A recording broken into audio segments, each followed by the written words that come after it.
It is July 1. A new month is upon us. You know what that means? A new distillery to highlight. This month, we are focusing in on the Green River Distillery in Owensboro, Kentucky. This episode, we talked to the brand ambassador about how Green River was actually one of the most expensive whiskeys ever sold. Very intriguing. We learned the difference between pot stills and column stills, and then the difference between their various products. Let's cue the music.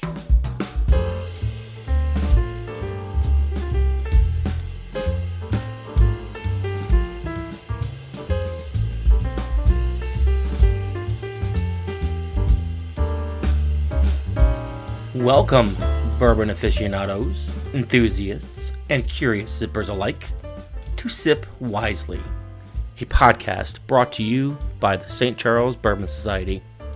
My name is Jonathan Lee, and I will serve as your guide on this journey through the wonderful world of bourbon. Whether you are a seasoned connoisseur or just beginning to explore the depths of this flavorful spirit, our podcast is your passport to discovery, education, and pure enjoyment.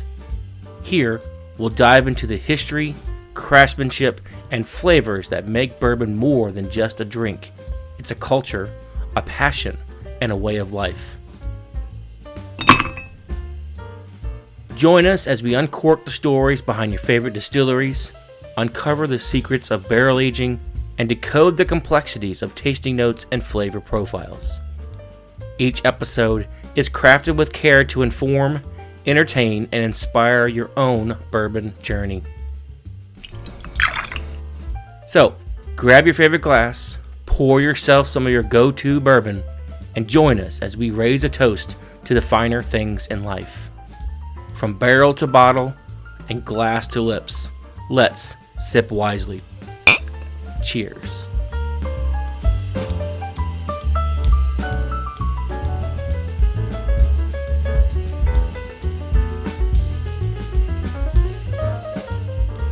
It's the first of the month. Get up, the first of the month. Oh, sorry. I'm not sure why that got in my head. It is the first of the month, and that means it's time for a new distillery. And this month's distillery is Green River out of Owensboro, Kentucky. I'm so excited to have this month here for me because I just love their product. It's definitely in my top 5. It's easy to come by. It's a wonderful price point. And it's just flat out delicious. It is not too spicy. It's smooth. It's got a little creaminess to it. But I don't want to talk too much about it because we have a tasting episode in the middle of the month. So I did reach out to Green River a while back. And I heard back from them. And I was so excited when I did. Caryn Wells, the brand ambassador, sat down and chatted with me for quite a while, and it was a wonderful conversation. I'm excited to have her here on today's show. Listening to it again, I have grown quite a bit over the last 3 months. It's pretty crazy, maybe a little sad, but it's kind of funny too. My journey is definitely on the right path. Just the whole learning about the process and all the ins and outs of this wonderful spirit and how it's made and the distilleries that make it. So, we sit down and we talk about the history of Green River, which it is amazing. Caryn talks about how it was the most expensive whiskey sold. Pretty crazy. Caryn herself has got a pretty cool past. We get into the products as well, the black label, the wheated, and the rye. Since that episode was recorded, they've now got a foolproof out, and they've got a single barrel out as well. So they're moving on down and grooving, and they're putting out a lot of product, and it is wonderful. We're going to get right on into the episode here. I do want to mention 2 things.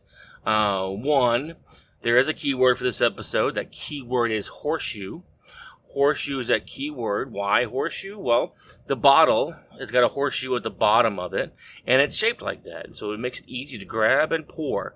So if you use the word horseshoe when you go into A1 Wine and Spirits on Mexico Road in St. Peters, Missouri, you will save some money on your Green River purchases. So head on in there, grab some before the middle of the month. We'll be tasting all of those. We're actually going to be tasting those at A1 on July 11th. So if you're listening to this and you want to be part of a tasting episode, come out and join us. It doesn't cost you anything, and you get to share your thoughts on what you're tasting and how it makes you feel, and all the wonderfulness that comes with tasting bourbon, and in this case, Green River. So July 11th, reach out, A1 Wine and Spirits, and head over there before then and mention the word horseshoe to get yourself a discounted price on Green River bourbon. All right, the other thing I want to mention is we now have a Facebook page. So, yay, how about that? We've got a group under St. Charles Bourbon Society, but the podcast needs its own page. So, if you search Sip Wisely Podcast, you will find our page. You can go ahead and follow it, connect with us. You'll be able to interact with the show and see all the things coming up down the road and whatnot. So, excited to have that up and running.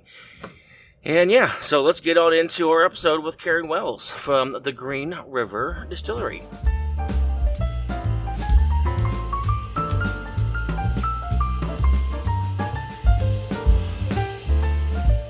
Today's episode is proudly brought to you by A1 Wine and Spirits on Mexico Road in St. Peters, Missouri, your ultimate bourbon destination. Explore their exclusive single barrels, handpicked for unparalleled flavor.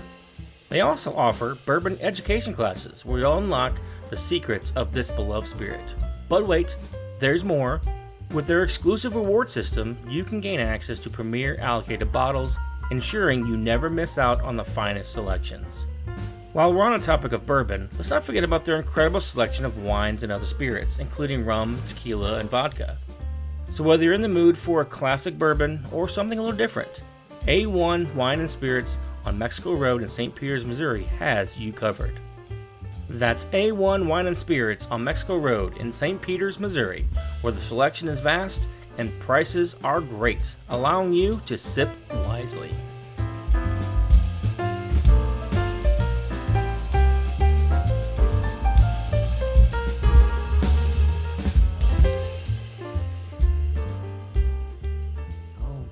Welcome in, everyone, to today's main content of the show. I am here with Caryn Wells of the Green River Distillery, and I'm excited to have her because I love sipping on this bourbon. It's one of my faves. It's actually in my decanter, so I always have it as a go-to. So welcome, Caryn, to the show. Excited to have you. Thank you. Thanks for having me. Absolutely. So before we get into your wonderful distillery, how about you share a little bit about you, your background? We're going to get into your bourbon statistics here in a minute, but a little bit more about Caryn, if you would. Yeah, sure. Absolutely. So I always like to say that that this is my third career. I actually retired back in 2013.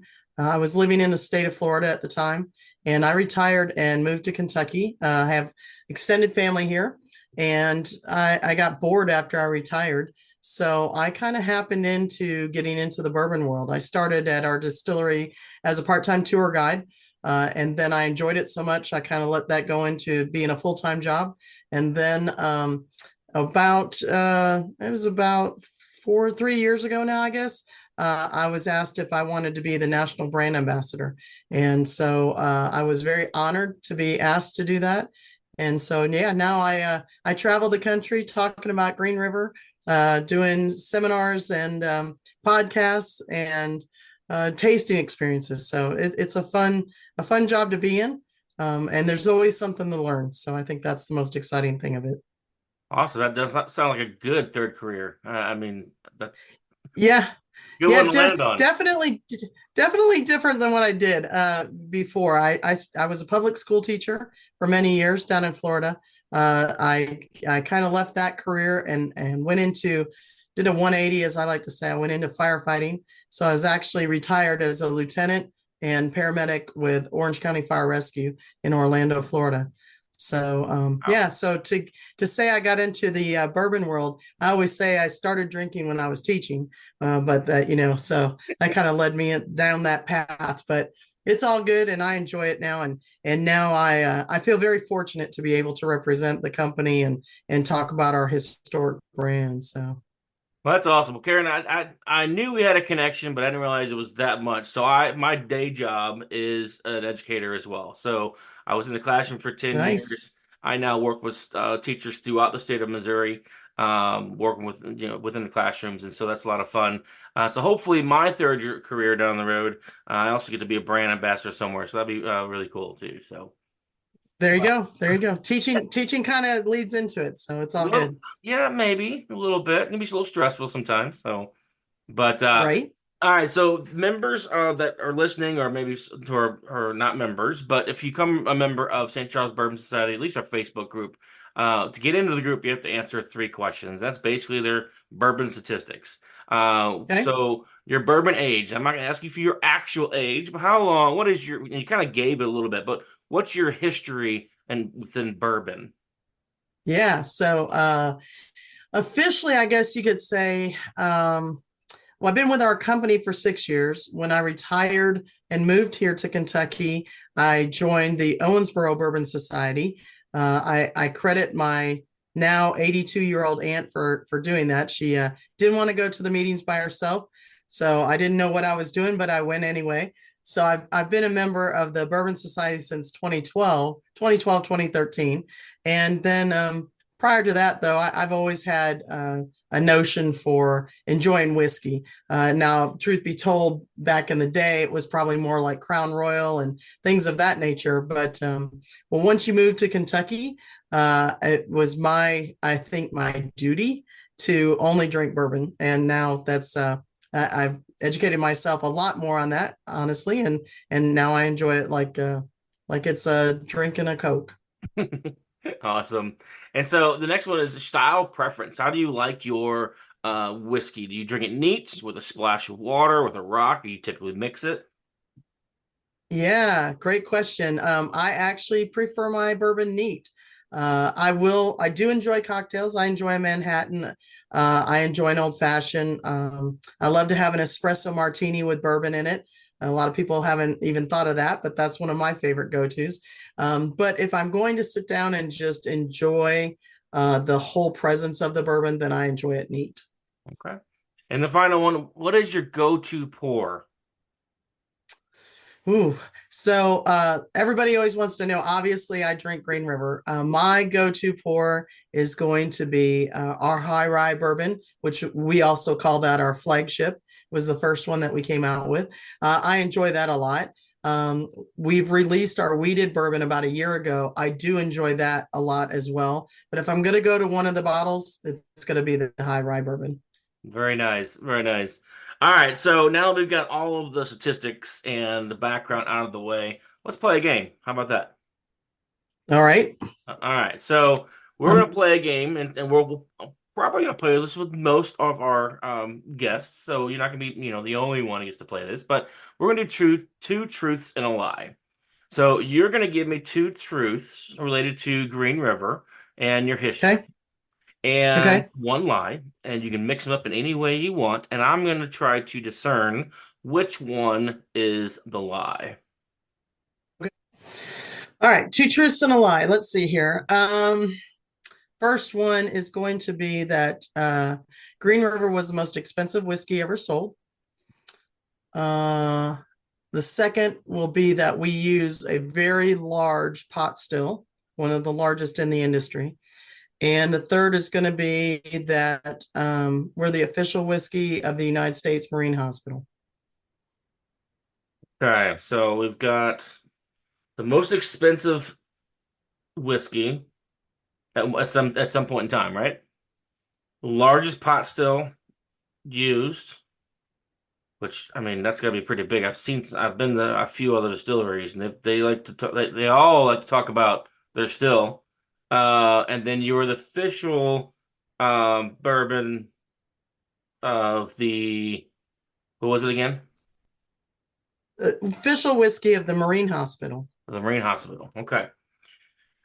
Well, so you were able to rattle that last one off again. I see there's a little trickery there. I was trying to get you to repeat it to see if the lie came out the second time just as good. I think that one's gonna be true. Most expensive. That I loved your price point now, so I can't imagine it being expensive back in the day. But you never know. And largest pot still. So that's a claim you can't really make. So let's go with most expensive. That's gonna be the lie. That's going to be the lie. That is incorrect. Oh, you gotta be kidding me. So you're even Nope. though you're very reasonably priced now, you were not back in the day, you were considered expensive? So the story goes that Green River was the most expensive whiskey ever sold because a man in Colorado traded his shares of his Colorado gold mine called the Forest Queen for 20 barrels of Green River whiskey. And ultimately that mine panned out, which made Green River the most expensive whiskey ever sold. Wow, that's pretty neat. Went back to the and nice pun there, panned out. Yeah, right. Good job. All right, so then I got two left. If that is true, again, I think the official one, probably largest pot still. Let's go with that one. That's a lie. That is a lie. We actually have a 54-inch column still, and it is 4 stories tall, but Okay, it is considered one of the larger stills in the industry. okay, but not the largest. Not the largest, but one of the larger ones. Yeah. We Okay. don't use any pot stills. Everything that we do is column still. All right, so let's talk about that last one, the official one, and I will be truthful here, doing a little research on Green River. I did see that one on the website. That one was pretty cool. So let's talk about that real quick. Yeah, sure. So back before, now this was pre-prohibition.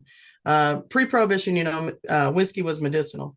And back then, distilleries could petition the federal government to be awarded the contract to be the official whiskey of the United States Marine Hospital. And back then, it wasn't just the U.S. Marine Hospital, it also encompassed the public health systems. So Green River won that award for 18 years. So it was a pretty accomplished feat, to the extent that you can find old bottles of Green River and it will actually say on it, official whiskey of the United States Marine Hospital, 12 years, 13 years, 14 years. So I always tell people that, if you go antiquing and you find old bottles, look for that. If it says that, then that's a pre-prohibition bottle on it. Because Wow. now after prohibition, you can't make medical claims with alcohol. Which, I mean, if you could, I might be more apt to go to the hospital. I mean, I'm just saying. Well, truth be told, the official slogan for Green River pre-prohibition was the whiskey without a headache. That was the official slogan. But again, Perfect. after prohibition, you couldn't make medical claims with alcohol. Don't Right. really understand why, but it is, and so now we're the whiskey without regrets. That's very nice. Yeah, so I mean, I could go to the doctor's office, and if they poured me a Green River, I probably would go every 6 months like I'm supposed to. But Yeah, right. whatever, we can't solve all the world problems. So, That's right. That's right. so you've covered a little bit of the history. Let's talk a little bit more about because like I said, I was doing the research, and before we hit record, as I've been learning more and more about each individual distillery and that, I've been amazed at how many, because of the fluctuation of popularity and the way things just naturally change hands, how many of the brands just kind of disappeared, closed up shop, and that's true for you all. So can you talk a little bit about that? Yeah, absolutely. So, obviously whiskey was a huge thing pre-prohibition. Our distillery was started in 1885, and it was a very popular, the most advertised whiskey in the world, actually. Even back in the 1800s, late 1800s, early 1900s, the whiskey traveled across the waters. I mean, Green River itself won awards in Paris and it won awards in Italy, and won the World's Fair multiple times. And those were big things back then. But as with everything else, when Prohibition came, that knocked a lot of distilleries out. Unfortunately, Green River itself was lost to a fire in 1918, and that happened just before Prohibition started. So, with that tragic fire, then the distillery never got rebuilt before Prohibition actually took effect. And even in our hometown here in Owensboro, we had 22 active distilleries here in Owensboro pre-prohibition. But once prohibition started, nobody knew how long it was going to be before it ended. So, as it turned out, it was 13 years, and people you couldn't sustain a business not knowing when you were going to get, be able to make money again. So most of the distilleries just faded away. Oh, that is crazy. So it closed down in the 50s? It burned, it burned in 1918. Bourbon It, 1918. the whole distillery was burned in 1918. And then Okay. after Prohibition, the distillery itself, the property was rebuilt, but the brand of Green River got sold off. Okay. And excuse me, old time distillers bought it, and they tried to resurrect the brand, and it just wasn't really successful.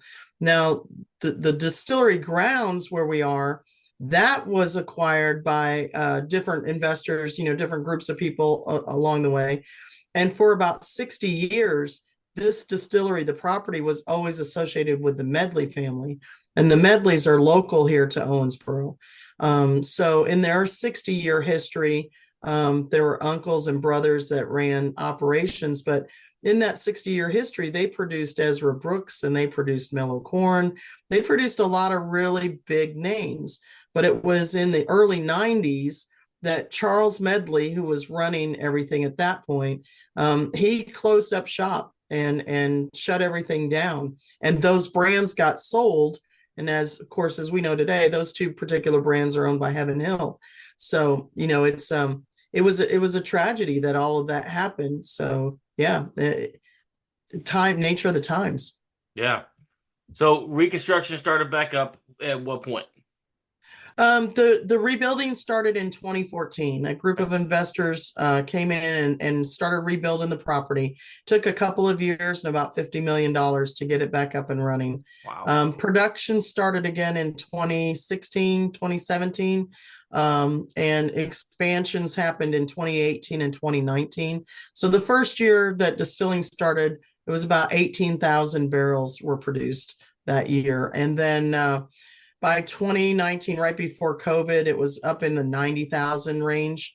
And then just this past year, we did an expansion, and not really an expansion. I shouldn't use that word. We did some modifications and some upgrades on our copper doubler, and that is now allowing us to push out about 105,000 barrels a year. Wow. That would be a lot of whiskey. It is a lot of whiskey. Yeah, you're looking at between 350 maybe 400 barrels a day is what we do on the still. A lot of people misjudge our distillery and even the brand, thinking that we're a smaller craft distillery. And while we may have started out in that realm, we certainly aren't at this point. As I was saying, our still is a 54-inch column still. It stands 4 stories tall. And we have 27 fermentation tanks that are 16,000 gallons each. We currently are just finishing Rickhouse number 27. So to say that we're a small distillery is an understatement, to be honest with you. Well, I'll tell you, that's one of the things I do appreciate. So, what started this little Bourbon Society endeavor was my neighbor asking me to create a top 5 bourbon to me article for his magazine. And so there's so many choices out there. Like, how in the world do I create a top 5? So I went with bourbons under $50 and bourbons that you can walk into pretty much any store, whether it's a grocery store or a liquor store, and find the bottle on a regular basis. Because that seems to be a big trouble now, is so many of them are allocated or just hard to come by. And Yeah. I love that I can typically walk into pretty much any liquor store and find a Green River bottle at a great price, and I know I'm going to get a great product. And so that definitely, your bourbon definitely made the list. Like I said, it's one of my father's and I go-tos for sure, and so I appreciate that. So 54 inches. Let's try that math. What's divided by 12? I want to go there. So yeah, you said 4 stories tall. It's the diameter that makes it really large. A lot of times you Okay. see So not height. 36 inch diameter. 42 is considered big. Okay. So 54 inch is pretty big. It's got 20 stainless steel plates inside. And that is what we use to actually separate the alcohol from the grain once it's fermented. Okay. So let's go into that process. the process is kind of what I wanted to get into next, and that's going to lead us right into that basically. And so, as a newbie, I tell folks I'm basically a bottle and bond version of a whiskey person. It has to be at least 4 years of age. I've been around for 5 years as a bourbon drinker, so I'm fairly new to the game. I love learning about it, and so we said you're not a pot still, you're a column still. What other than it being obviously straight up and down and width, what's the big difference in that process? Sure. In that? Yeah, sure. So when you're doing pot stills, you're making it like basically batching it at a time. You've got the thumper, you've got, the corkscrew, copper, tubing that everything's running through and dripping. On a column still, it is a 24-hour process. The minute we get the still going, we worry about the heads and the tails. And once gets taken off the very first time we fire up the still. But once the still's running, we don't have to worry about it. It's a continuously running still. So like for us, we're a 24-hour, 7-day-a-week operation. So with the exception of when we're going to do repairs on the still, or we're going to change the mash bill, or cleaning, because obviously we need to clean everything, we can just continuously run everything, which makes it more efficient in a lot of ways, especially for large operations. And pot stilling is great, and there's some fabulous products out there that are pot stilled. However, when you're doing large production quantities, it's the column still that you want, because it's just more efficient and more steady in the process of everything. And you said it's 4 stories high. What does the height have to do with what I've been in a couple? It's it's huge. The more plates that you have in it, the more refinement you're going to get on everything. Of course, we want to separate everything with the still. Our copper doubler is what's going to refine the liquid, and so we want that. We want the height. We want those vapors going up. We're condensing everything. So it's the whole process is what makes it efficient and gives us a nice quality product. Okay, very nice. Yeah, yeah. Now I got a lot of vocabulary. I gotta figure out all these other words I gotta work out. So, but yeah. So that seems really neat. In fact, that you got 20. You said 22 rick houses now. 24. 27. 27. Good. I was right. 27 rick I was right houses. there. 20 and 27 fermentation tanks too. Yeah. So our fermentation, we have 27 fermentation tanks, and they're just shy of 16,000 gallons each. So the way that our column still works is that it takes 9 of the tanks to run through the still in a day. So therefore, we have a 3-day fermentation process, which in turn means we have 27 fermentation tanks. So every 3 days, those tanks are turning over, and we're starting a fresh batch on everything. Okay. So 27 just happened to be the lucky number for us. It's what allows us our still to work at its optimal capacity. We can't do anything more without adding either another still and more fermentation tanks right now. Gotcha. Okay, I guess that makes sense. It always got to match up, so you get right all the optimal distilling there. Yep. Very cool. So, what else? I know we've talked about yourself. We talked about the history of Green River, which was really neat, and we've talked about the process. What else would you like to share about Green River that maybe others that haven't been down there, maybe don't know the product as well, they should know about? Yeah, well, I think anytime you're on a bourbon journey, I think it's always good to go to the place. We come to the distillery and see it. I always tell people you feel like you're walking back into time. The picture behind me is a picture of one of our rick houses. Our rick houses are made out of clay tile, the ones that are on the property proper. And it's pretty cool to see that. These were built back in the 40s and the 50s. Our visitor center, when people come in, it's the old bottling house from when the Medleys were there. And so you can actually see and feel the whole history of bourbon when you come in there. Of course, we've got a whole history room of Green River artifacts, of things that we've collected, people have donated from the brand throughout its history back in the early 18 or late 1800s. but I think just going to the distilleries and listening and learning, I think makes a huge difference on everything. I always encourage people to come. We're open 6 days a week and we do tours. You get to taste through the products. I think it's important to to try different ones, to taste through all of them and try different things, because everybody's palate is different. So what you may like is not necessarily what somebody else likes, and it doesn't make either one of our palates wrong. It just means that, if we take medicines, what we've eaten that day, all those things affect our palate.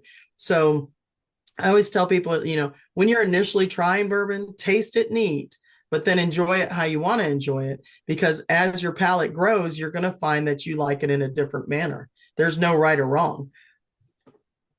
I don't know if my wife would agree with that, but yes, I agree with you on that one. So no, Yeah.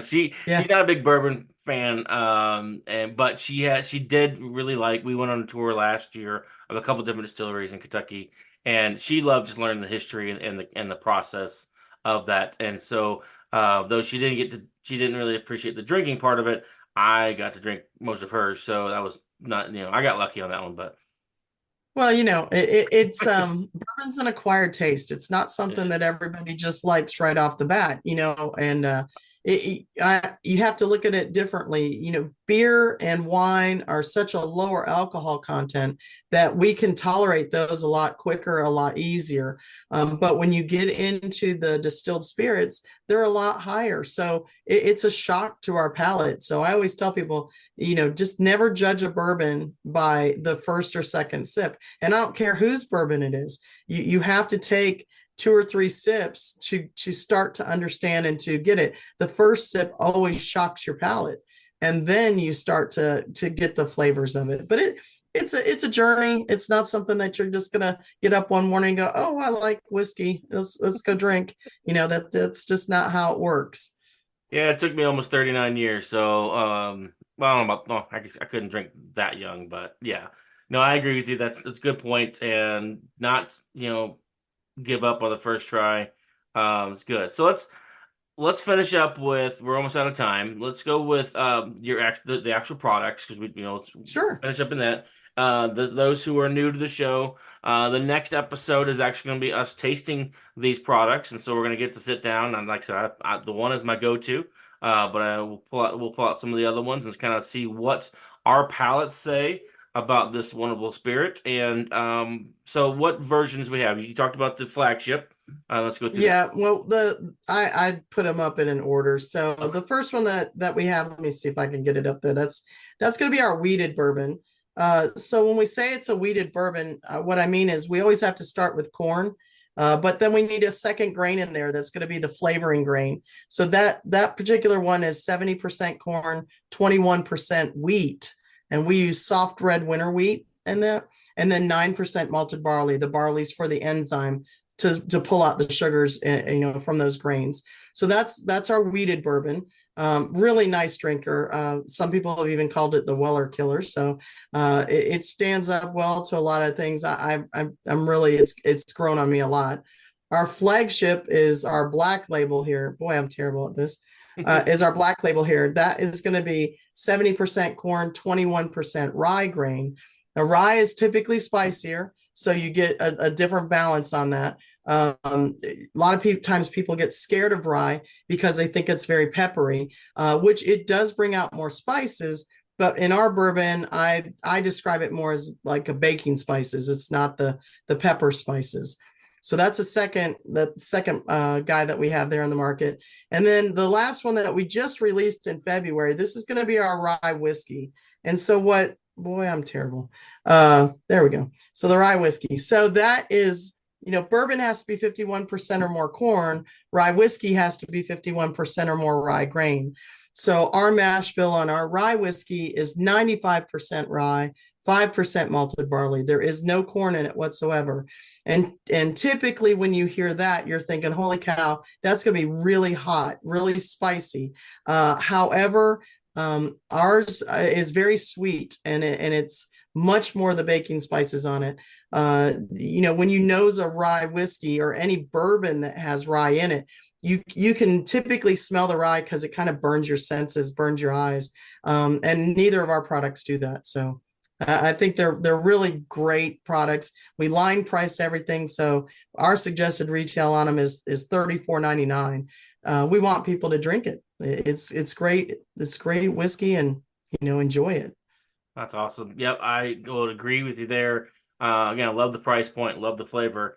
I have not had the rye one, and so I may have to pick that up next time I'm out and see it. And maybe I haven't seen it much because it's so new. Yeah. But that's very neat. So, Caryn, I want to thank you very much for taking the time to just sharing the history of this great bourbon and distillery. Hopefully, our audience got a lot out of this, and they're going to go to their local store and pick up a bottle and enjoy it. The next episode, again, will be us enjoying this particular bourbon and the different versions of it, and we'll give our take on it. We'll see how my palate does with this the There you high go. rye. So I look forward to it. yeah, great. So thank you very much. And I before we close out this episode, I forgot you're Owensboro, Kentucky, and I had a roommate from Owensboro, Kentucky. So if Lee Collier, if you happen to be listening to this, call me sometime, buddy. Anyway, so Caryn, thanks again very much. I appreciate your time and all the information you provided our audience here. Yep, absolutely. Thanks for having me. Absolutely.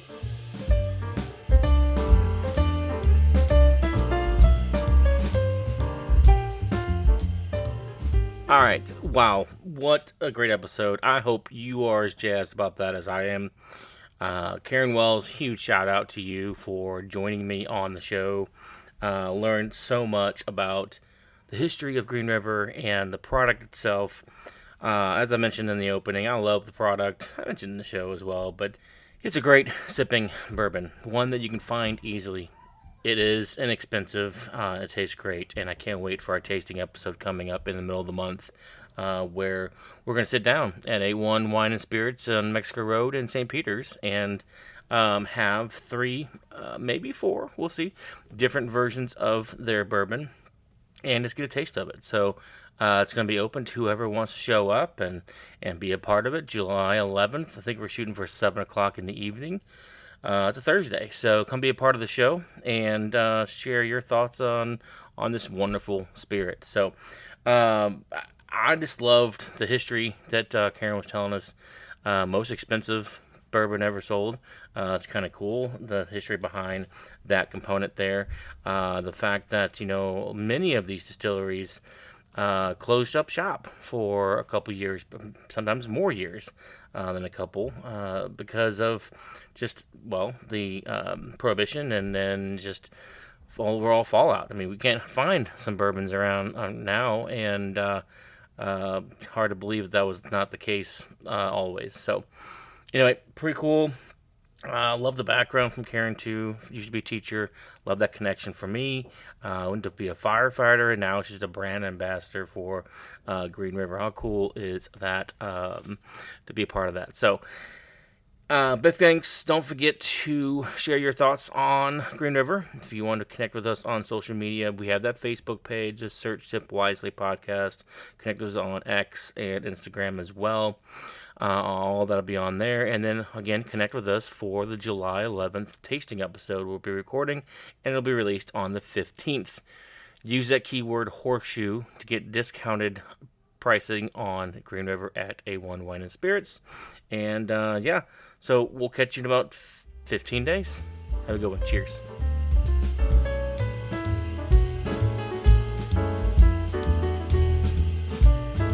Thank you for tuning in to the Sip Wisely podcast. If you haven't done so already, hit that subscribe button to get the latest episodes. Don't forget to visit our website at stcharlesbourbonsociety.com for the show notes. We'd love to hear your thoughts, so please share them on social media. Follow us on all platforms by searching for St. Charles Bourbon Society. Our goal is to equip you with the knowledge to sip wisely. Cheers.